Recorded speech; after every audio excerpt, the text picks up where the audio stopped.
তার মানে কি মুক্তিযোদ্ধার সন্তান নাতিপুতিরা কেউ মেধাবী না, যত রাজাকারের বাচ্চারা নাতিপুতি হলো মেধাবী, তাই না? 2024 সালের 14 জুলাই কোটা সংস্কার আন্দোলনে সাধারণ শিক্ষার্থীদের রাজাকার বলে আখ্যায়িত করেছিলেন তৎকালীন প্রধানমন্ত্রী শেখ হাসিনা।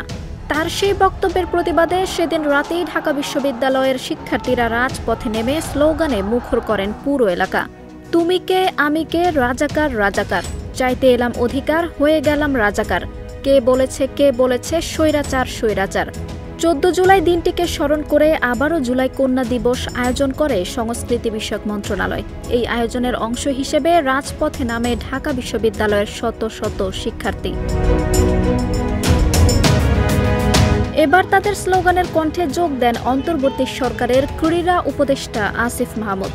অনুষ্ঠানস্থলে মঞ্চে উঠে তিনি শিক্ষার্থীদের সঙ্গে কণ্ঠ মিলিয়ে উচ্চারণ করেন, তুমি কে আমি কে, রাজাকার রাজাকার, কে বলেছে স্বৈরাচার স্বৈরাচার, কথায় কথায় বাংলা ছাড়, বাংলা কি তোর বাপদাদার, এবং ইনকিলাব জিন্দাবাদ।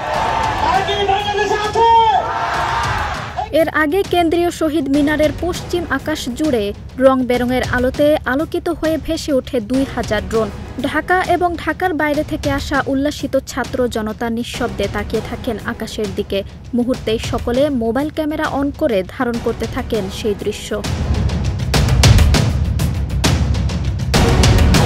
ড্রোন প্রদর্শনীতে আলোকচিত্র ও কারুকার্যের মধ্য দিয়ে ফুটিয়ে তোলা হয় স্বৈরাচারী শেখ হাসিনার সময়ের নানা অনিয়ম, নির্যাতন ও নৈরাজ্যের চিত্র। তুলে ধরা হয় খুন, গুম, ধর্ষণ, লুটপাটের দুঃসহ অধ্যায়। উজ্জ্বল নক্ষত্রের মতো আকাশে ভেসে ওঠে 14 জুলাইয়ের চেতনার প্রতিচ্ছবি।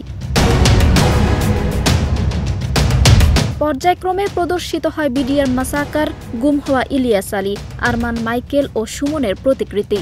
তুলে ধরা হয় শাপলা হত্যাকাণ্ড, আবরার ফাহাদ হত্যাকাণ্ড, সরকারের মদদে লুটপাটে জড়িত ব্যক্তিদের ছবি, লাইলাতুল ইলেকশন, পোস্ট ডিলিট করো তাহলে কি রাজাকারের নাতিপুতিরা পাবে, এমন নানা বার্তা।